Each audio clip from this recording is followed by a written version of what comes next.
Gloire au Seigneur. Je vous propose, sans plus tarder, d'ouvrir la parole de Dieu tous ensemble. Et vous n'aurez normalement pas trop de difficultés à trouver la lecture. Genèse, chapitre 1, verset 1er. Pas trop dur ce matin, ça va ? Ouais, on est sur l'entrée des vacances. Hein. Je ménage tout le monde, moi aussi. Hein. Genèse, chapitre 1er, verset 1er. Au commencement, Dieu créa les cieux et la terre. La terre était informe et vide, et il y avait des ténèbres à la surface de l'abîme, et l'Esprit de Dieu se mouvait au-dessus des eaux. Dieu dit que la lumière soit, et la lumière fut. Amen.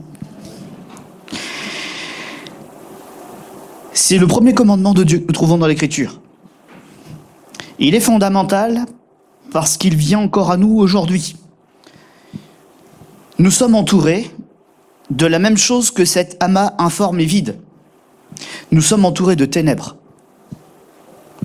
Nous sommes un peuple environné de ténèbres spirituelles, une ignorance de Dieu, une rébellion face à Dieu, une ignorance mais saupoudrée de beaucoup d'orgueil. Moi je ferai, moi je serai, moi j'irai, sans Dieu.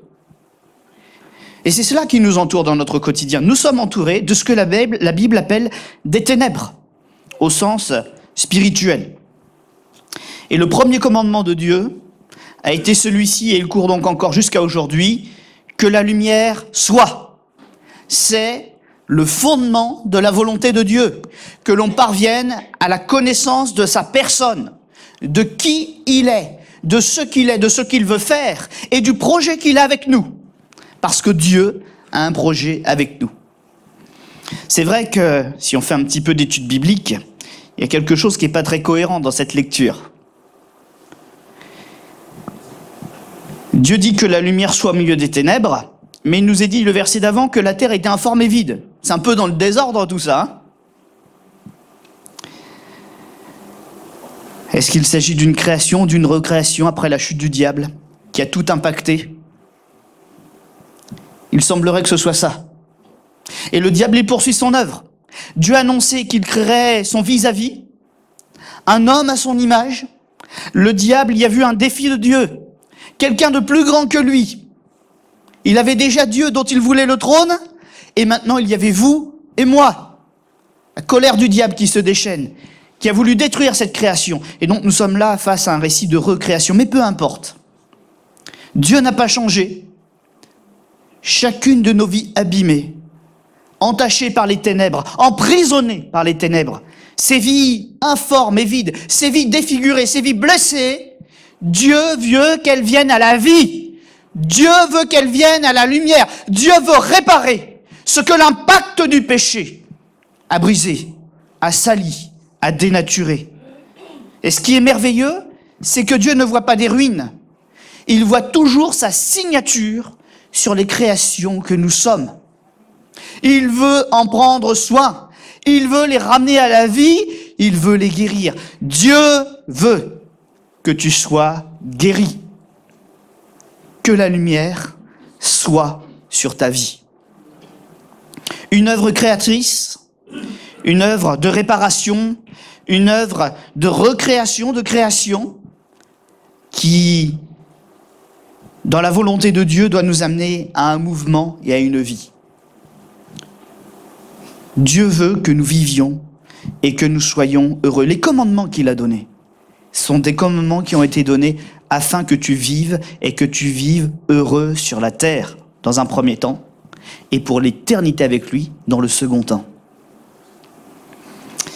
Dans l'évangile de Jean, il y a quelqu'un qui a commencé à comprendre cela, mais à cause de la pression du temps où il était, à cause aussi du ministère particulier de Jésus, qui n'était pas bien vu par tout le monde. Cet homme, qui était un érudit, qui était très conscient de ce qui était en train de se passer sous ses yeux avec la venue de Jésus, qui avait entendu parler des miracles, qu'on a peut-être vu lui-même, qui connaissait très bien la parole de Dieu, cet homme va aller voir Jésus de nuit.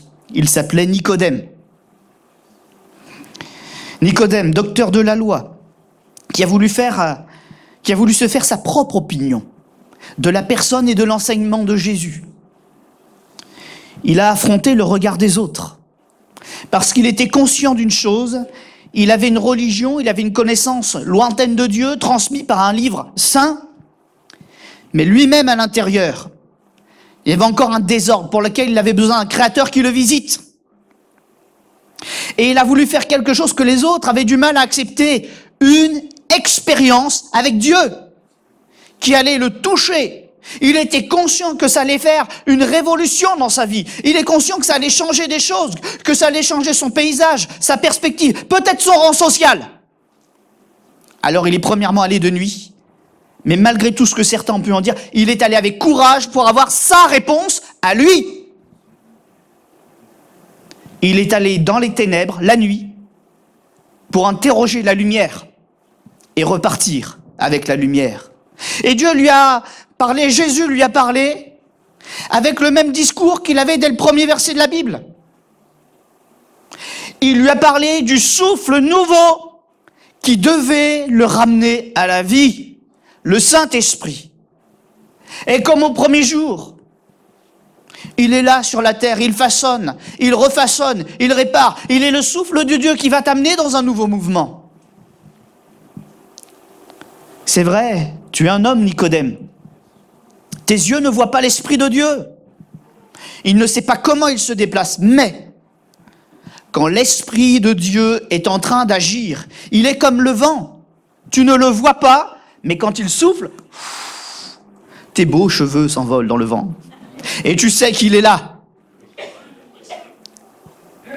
C'est un juif, j'aurais dû dire la barbe. Hein. Il y a peut-être plus de barbe que de cheveux, comme moi.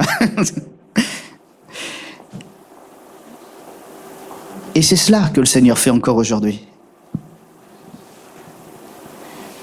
Il veut un homme, une femme courageux, courageuse, qui va venir à sa rencontre ce matin pour que sa vie soit touchée, qu'elle soit changée, et qu'une nouvelle dynamique, la dynamique de Dieu, la vie de Dieu, soit répandue en elle, en lui.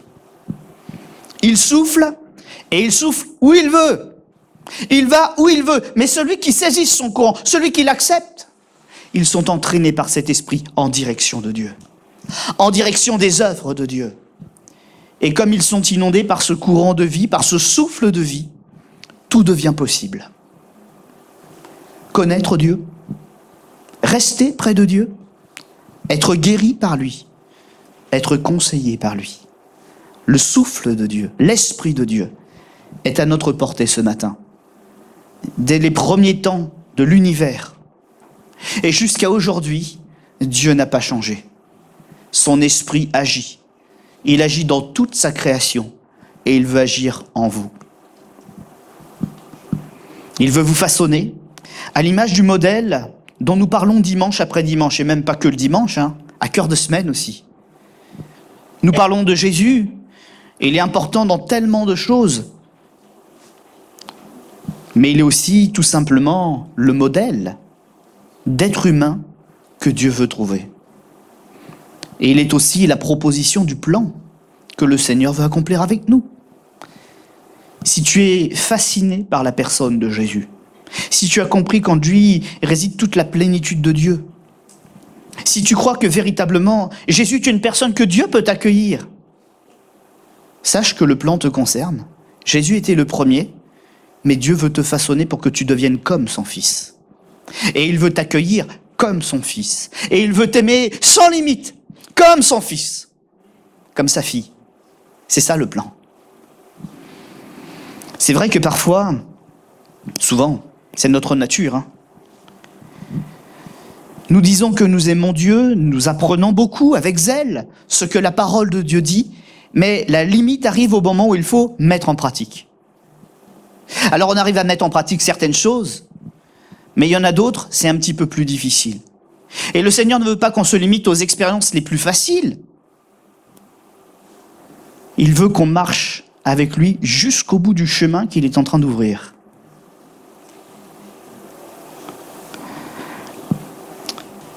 Et la Bible commence par l'Esprit de Dieu qui s'exprime, qui façonne. Et ce même esprit, normalement, quand il commence à agir en nous, il doit faire la même chose.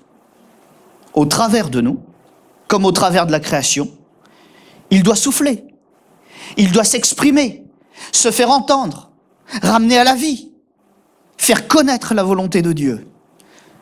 Le Seigneur nous en a parlé de cette expérience. Le baptême du Saint-Esprit. Quand une part de l'Esprit de Dieu repose désormais sur une personne et que lorsque le Seigneur en a besoin, l'Esprit peut s'exprimer comme il le veut. Notre expérience, elle doit aller jusque-là. Nous sommes des vases fragiles, des créations parfois un petit peu déformées, mais si l'Esprit de Dieu est là, il va façonner des choses nouvelles, il va s'exprimer sur nous et au travers de nous. Je vois parfois des gens qui sont très bien disposés, qui sont zélés pour la maison du Seigneur, qui l'aiment, qui la défendent, qui l'entretiennent. Et pourtant, l'Esprit de Dieu a du mal à s'exprimer au travers de leur bouche. Il n'est pas très loin. Hein. Même parfois, ils ont déjà commencé à entrer dans le début de l'expérience. Mais la peur de perdre le contrôle, l'habitude d'être le chef au travail ou à la maison, est une difficulté qu'ils n'arrivent pas à passer complètement. Parfois, parmi les exemples que je peux utiliser, mais j'en ai un précis à l'esprit ce matin, l'Esprit du Seigneur, il est juste sur la langue. Prêt à ouvrir notre bouche, mais on continue à ne pas vouloir paraître bizarre, à exprimer une langue qui n'est pas la nôtre et qui n'a pas été apprise, qui n'est peut-être même pas de cette terre d'ailleurs. Alors, nous parlons une autre langue que l'on a apprise. L'italien, l'espagnol, l'anglais, l'américain, je ne sais pas. Et on est vraiment dans l'inspiration de l'esprit, mais on a toujours ce désir de contrôler. Alors on le fait dans une autre langue, mais qu'on contrôle. Et on a des réflexes bizarres, hein. Et on est comme ça. Et ce matin, il y a une chose pour que ça avance, c'est de capituler parce que c'est Jésus qui est devant nous, c'est pas quelqu'un d'autre. Et s'il y a un truc de cette nature-là qui est bizarre dans ta vie ce matin, et tu sais que c'est là, mais que c'est toi qui résistes, accepte de verser une larme et de capituler pour prendre la victoire. Débloque entièrement le pouvoir que Jésus a mis en toi. Et ça marquera définitivement cette différence. Dans ton service, dans ta vie de couple, dans ta relation avec tes enfants. Parce que si le Seigneur t'inspire, l'autorité de Dieu sera au rendez-vous elle aussi. La sagesse de Dieu sera au rendez-vous elle aussi. Et tu grandiras d'un coup. Parce que, en contrôlant certaines choses qui viennent de Dieu, par peur de débordement, eh bien, parfois nous rendons plus étroit le canal par lequel le Seigneur veut nous bénir. Et ce matin, si tu es venu avec le désir qu'il se passe quelque chose, il n'y a pas 50 solutions. Ouvre en grand ton cœur. Capitule. N'accepte pas une bénédiction contrôlée. Aie foi en Jésus et laisse-le prendre le contrôle. L'Église, telle qu'elle était au tout début, bien sûr imparfaite, et elle l'est encore, hein, on continue de travailler. Ceux qui sont parfaits sont plus là, ils ont été pris au ciel, hein, c'est fini. Hein. Donc il reste que vous et moi qui avons encore les mêmes progrès à faire et le même chemin emprunté que ceux qui nous ont précédés. Et ce sera comme ça aussi longtemps que le Seigneur le voudra. Mais l'Église en tout cas, même dans son imperfection, même parfois dans ses tohu-bohu, hein, la forme parfois un petit peu aléatoire là, n'empêche que l'Esprit de Dieu la façonne. L'Esprit est là. Et pour preuve en est, c'est que malgré toutes les choses compliquées de la fin des temps qui sont racontées dans le livre de l'Apocalypse, vous savez que c'est compliqué l'Apocalypse, hein ? D'ailleurs, on voit l'actualité, on voit déjà qu'on commence à le vivre, donc puis on a bien les pieds dedans. On sait que c'est pas facile, mais même dans ce livre, qui nous dévoile toute la noirceur de l'humanité, le combat laborieux des chrétiens de la fin des temps, la Bible nous dit que quand même l'épouse et l'esprit et l'épouse, ils parlent la même langue. Ils disent la même chose, ils ont la même inspiration, la même harmonie de pensée, ils sont en communion avec le Seigneur, malgré les imperfections de la terre. Viens, Seigneur Jésus. Donc c'est possible pour vous et pour moi. Mais il ne faut pas qu'on résiste. Il faut qu'on dépasse la notion de foi ou de doctrine, vous savez, l'enseignement rigoureux qui nous rassure. Et qu'on accepte de prendre un petit peu le risque de laisser le Seigneur déborder. Nous remplir. S'exprimer au milieu de nous. Vous savez, j'ai parfois des débats avec les autres formateurs, les autres pasteurs formateurs.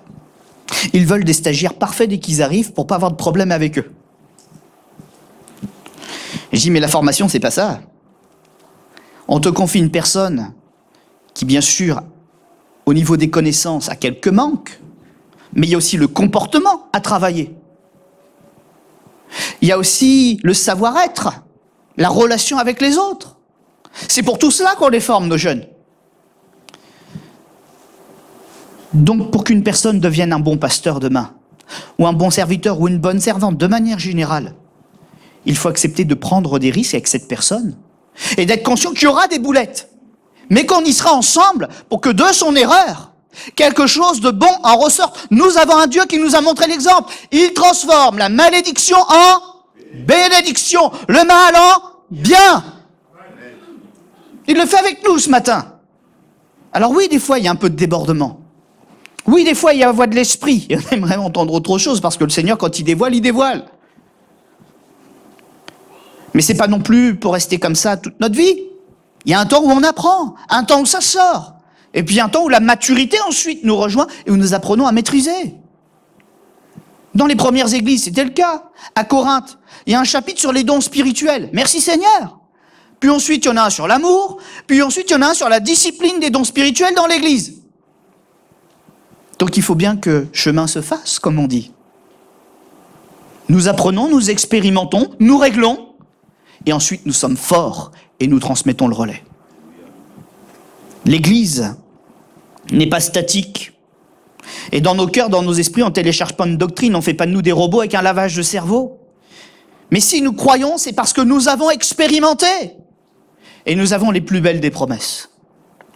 Le Seigneur ne se contente pas de nous parler, il veut travailler avec nous. Nous sommes un mouvement de l'esprit.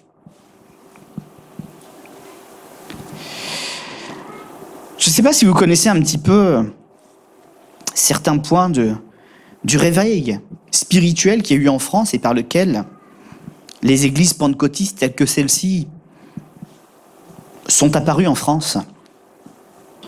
Je ne vais pas donner tous les détails des frères, même des sœurs qui ont travaillé à l'œuvre de Dieu, mais simplement rappeler comment le Seigneur a fait tout à nouveau connaître la relation avec le Saint-Esprit et l'exercice des dons. Dans une école biblique, donc normalement un endroit où on devrait quand même pas mal maîtriser la parole de Dieu. Une sœur qui faisait sa théologie est allée voir un jour le directeur de l'école biblique pour lui demander la permission d'étudier un point particulier qui n'était pas enseigné dans les cours, mais dans ses lectures, notamment la lecture du livre des Actes des Apôtres. Elle s'est dit, mais quand même, on le voit dans l'Écriture, tout en cheminant tout au long de ces chapitres-là, l'Esprit de Dieu agit avec les disciples de Jésus. Pourquoi n'enseigne-t-on pas ça systématiquement? Ah, mais tu sais, c'était il y a longtemps. C'était comme ça au début pour faire apparaître l'Église, puis après, plus rien. Mais elle dit, mais quand même, c'est écrit où que ça s'arrête? Dans la Bible elle-même. Où est-ce que la Bible me le dit? Alors ils ont réfléchi ensemble. Et il lui a dit, bah, écoute, après tout, c'est une bonne idée bien inspirée, on va l'étudier. Et puis elle a fait sa thèse dessus. Elle a ensuite rendu la thèse au directeur. Le directeur l'a lu, ils ont prié ensemble. Baptisé du Saint-Esprit, rempli de l'Esprit de Dieu et prophétisant dans le bureau. Eh, ça change les choses quand même, hein? Des fois, on se met des blocages là. C'était autrefois. Le Seigneur l'a fait il y a longtemps pour une bonne raison.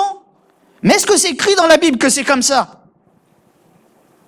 C'est parce qu'on a peur du changement que l'on met des arrêts, des cadenas et des verrous sur la profondeur et la puissance de l'œuvre de Dieu. Bien sûr, il faut de la sagesse, on ne fait pas n'importe quoi, n'importe comment. Ils ont étudié la Bible pour trouver leur réponse.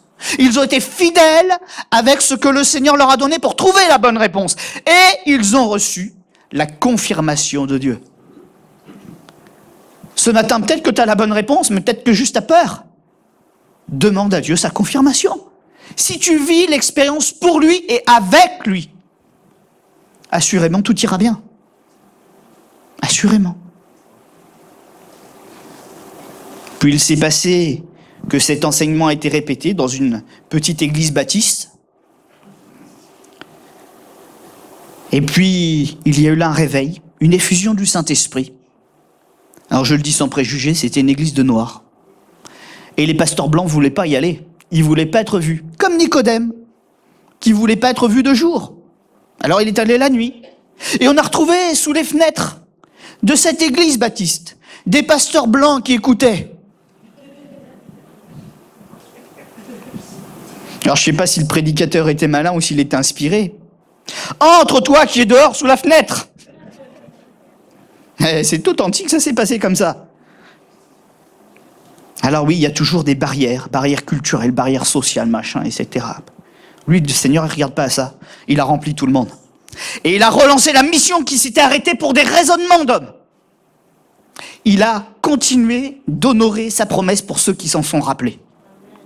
Dieu n'oublie jamais ses promesses. Et ce matin, il n'a pas oublié celle qu'il t'a faite. La vraie question, c'est toi, qu'est-ce que tu en as fait?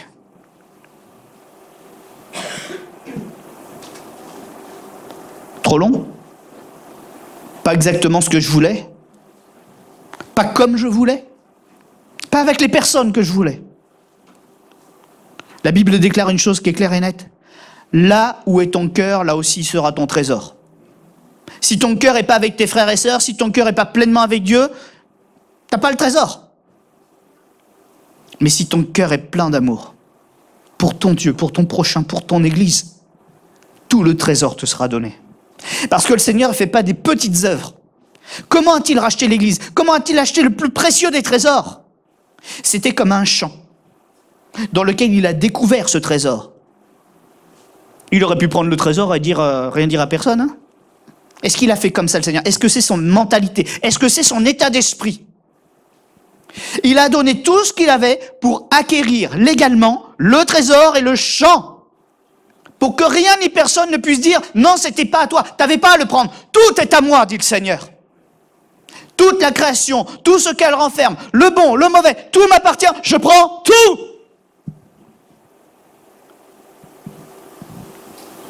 Et je donne à qui je veux. Et il plaît au Seigneur de donner à ceux qui veulent le rejoindre, tout simplement. Il est bon, compatissant, lent à la colère et généreux, riche en bonté, dit l'Écriture, et miséricordieux. Il pardonne les fautes et bénit sans distinction celui ou celle qui se repent et vient à lui.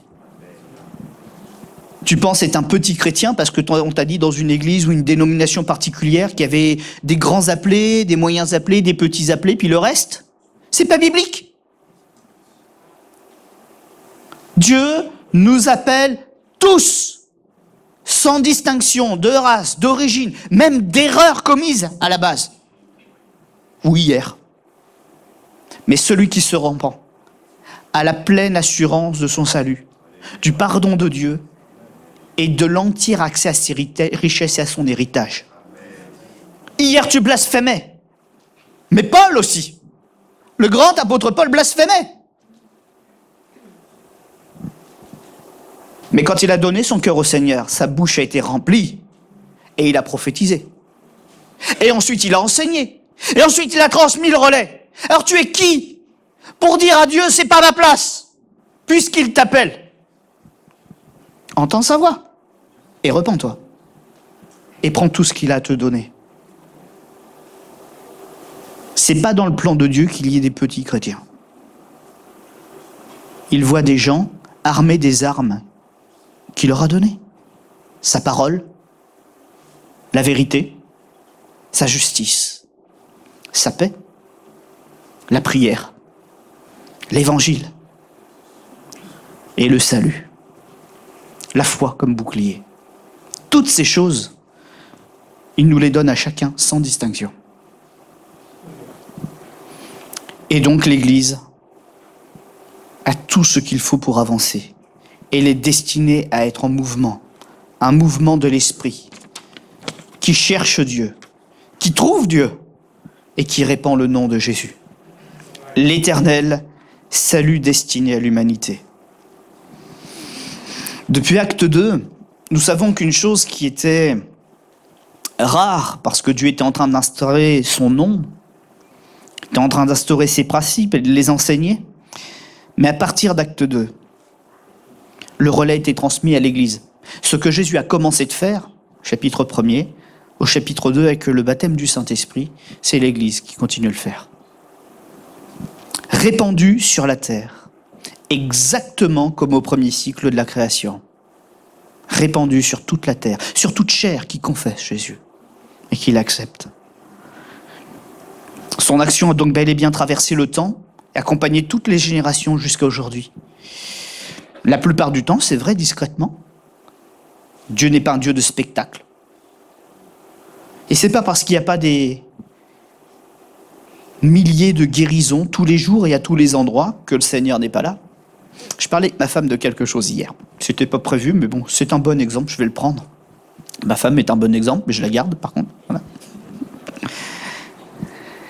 On parlait des ministères de prophètes.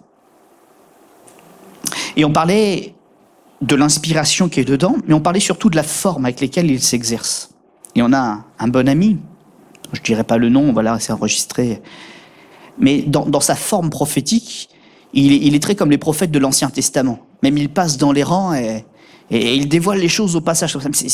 Ça fait peur, hein.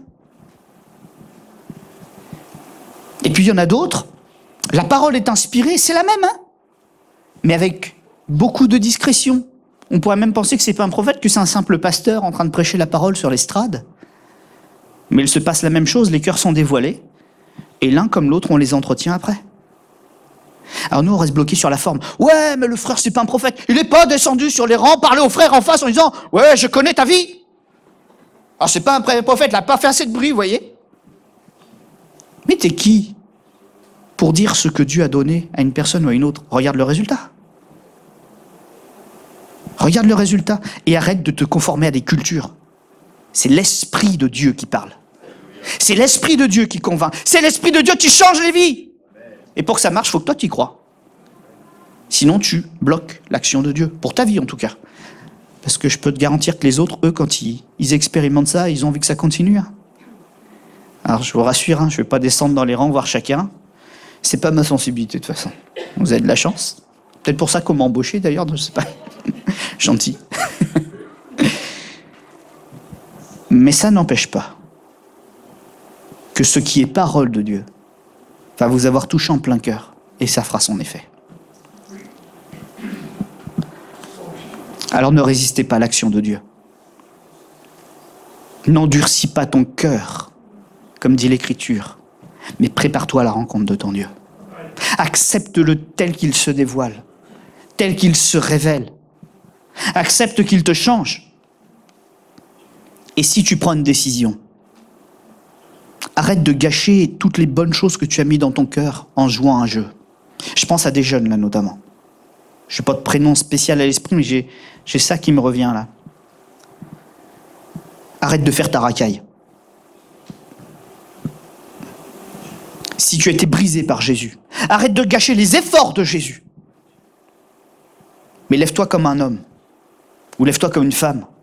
Assume que tu es devenu chrétien. Assume que tu es devenu chrétienne. Va en avant et arrête de reculer. Confesse Jésus. Il n'a pas honte de toi. Arrête d'avoir honte de lui. Tu bloques toi-même la bénédiction. Mais quand tu lèveras la tête, l'humiliation que tu redoutes ou les choses que tu redoutes, c'est pas ce qui se passera. Les gens te respecteront parce qu'ils auront vu que l'enfant, le jeune rebelle, est devenu un homme et devenu une femme. Ils te respecteront.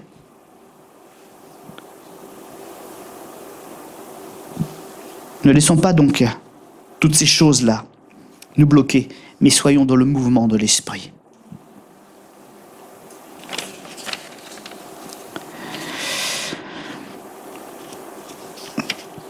Je dis cela, et parfois c'est dur dans certaines positions de se réformer. Je reviens à la façon dont la Pentecôte est arrivée chez nous.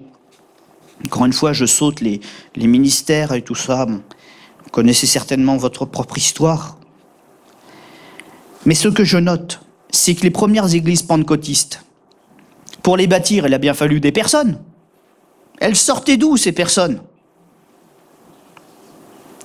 Il y a eu des baptistes, des libristes, des darbistes, des catholiques. Je crois même qu'il y avait un adventiste, mais si mes souvenirs sont bons. Il y avait quelques ménonites. Ils vivaient même certains dans des communautés recluses, refermées. Je pense aux darbistes ou aux ménonites, par exemple. En grande famille, là, mais isolés. Mais quand l'Esprit de Dieu a frappé à leur porte, ils n'ont pas dit « Ah, Seigneur, non, c'est l'heure de manger, là, tu repasses après. » Ah, Seigneur, non, là, c'est l'heure de notre jeûne et prière, c'est toute la semaine, il faut revenir la semaine prochaine. Qu'est-ce qu'ils ont fait? Ils ont fléchi le genou, ils ont pris. Ils n'ont pas changé d'étiquette religieuse, hein, parce que ça appartient pas à Dieu, mais ils ont été vaincus par le Saint-Esprit. Et ils lui ont dit « Merci Seigneur de nous visiter encore aujourd'hui. » Et nos églises sont toujours les mêmes en fait, remplies de gens qui cherchent Dieu et qui veulent vivre cette expérience. Dieu n'est pas lointain. Nos ennemis disent ça. Il est où ton Dieu? Nous avons la réponse. Il est au ciel et il fait ce qu'il veut. Et moi je suis ici sur la terre, mais avec Jésus je fais ce que je veux. Et si je veux croire en lui, et si je veux fléchir le genou devant lui, et si je veux pas être comme le monde, si je veux obéir à quelqu'un, mais à quelqu'un que j'ai choisi, parce qu'il m'aime, parce qu'il me chérit, parce qu'il veille sur ma vie, parce que ses conseils sont bons et qu'à chaque fois je réussis, grâce à lui, il fait réussir mes projets. Et si moi ça me plaît d'obéir à quelqu'un,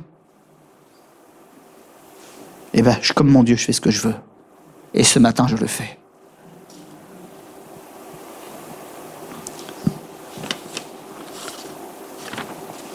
J'ai encore plein de petits exemples comme ça, je vais vous les épargner. Hein. Bon, là, on fera une deuxième session, je sais pas. Mais vous l'aurez compris ce matin, ce qui est important est résumé dans ce verset. Faut-il plaire aux hommes plutôt qu'à Dieu? Et c'est important comme question, parce qu'il en va de notre joie personnelle et de notre réussite dans la foi. Si je veux plaire aux hommes, aux femmes, j'échouerai. Parce que leur regard sera ma limite. Mais si j'obéis à Dieu, ben c'est le regard de Dieu qui sera ma limite. Quand on lit la Bible, on voit comment Dieu pose son regard sur nous. Hein. Ne serait-ce qu'à la croix. Ne serait-ce qu'à la croix. Est-ce que la croix est décrite comme un Jésus crucifié en train de maudire le monde? Est-ce qu'à la croix, Jésus a un regard plein de colère en disant « Attention, je reviens, on va régler notre justice ensemble ». Non. Il prend même le temps de dernières paroles de délicatesse et d'amour. Il regarde Jean et dit « Regarde, voici ta mère. Tu ne seras pas tout seul. Sa mère, ton fils, tu ne seras pas toute seule. » Un regard plein de compassion. Je me rappelle d'une amie roumaine qui a fait l'école biblique avec nous, qui sert le Seigneur aujourd'hui du côté de Dessines. Et dans son témoignage de conversion, c'était quelqu'un de, vous savez, de dur, avec du tempérament. Et elle disait qu'elle était convaincue un jour, lorsqu'elle s'était allongée sur son lit, elle s'est endormie comme ça, avec de la colère, de la rébellion, des choses comme ça. Et dans son sommeil, elle a vu en face le regard de Jésus. Un regard plein d'amour, un regard qui l'acceptait, un regard qui pénétrait son cœur. Et elle a découvert ce que c'était que d'être aimée. Sa rébellion l'a totalement quittée. Elle s'est réveillée euphorique, aimée de Jésus et convertie. Elle l'a voulu. C'est pas une obligation. Mais attends-toi à croiser le regard de Jésus ce matin. On va incliner notre foi un instant.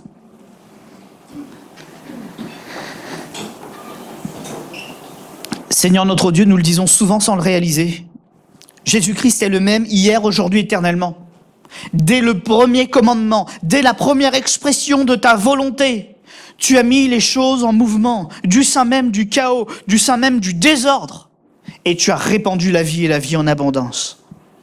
Et ce matin, quelqu'un serait là avec des problèmes d'alcool, des problèmes de drogue, des problèmes de souffrance, des problèmes dans la sexualité, des problèmes de... Peu importe, quelqu'un aurait une vie informe et vide, tohu-bohu. Mais ton esprit souffle, Seigneur. Et tu peux réparer tout cela. Tu veux réparer tout cela. C'est ton grand commandement. Venez à moi, vous tous qui êtes fatigués et chargés, je vous donnerai du repos. Alors Seigneur, ce matin, ce même esprit qui n'a pas changé, qui n'a pas faibli non plus, souffle de ton bon esprit sur nos vies et que chacun de nous vivions. Seigneur Jésus, convainc-nous, aide-nous à régler nos défaillances, aide-nous à régler nos blessures, aide-nous à briser les cadenas, les chaînes qui nous retiennent, pour repartir véritablement libres, plus grands, plus forts, plus sages, plus attachés à toi. Prends ta victoire sur nos vies, Seigneur Jésus. C'est vrai que ce n'est pas du tout un discours qu'on entendrait ailleurs que dans une église, hein. Et pourtant, c'est la seule bonne chose que nous devons entendre. Nous devons réapprendre ce que signifie être dépendant de Dieu, être attaché à Dieu, être vivant par Dieu et pour Dieu. Alors s'il te plaît ce matin, Seigneur, si ma vie a été malmenée, même si tu es mon créateur, sois mon recréateur. Répare-moi, guéris-moi, guéris-nous, visite-nous, et que toute la gloire t'en revienne. Amen.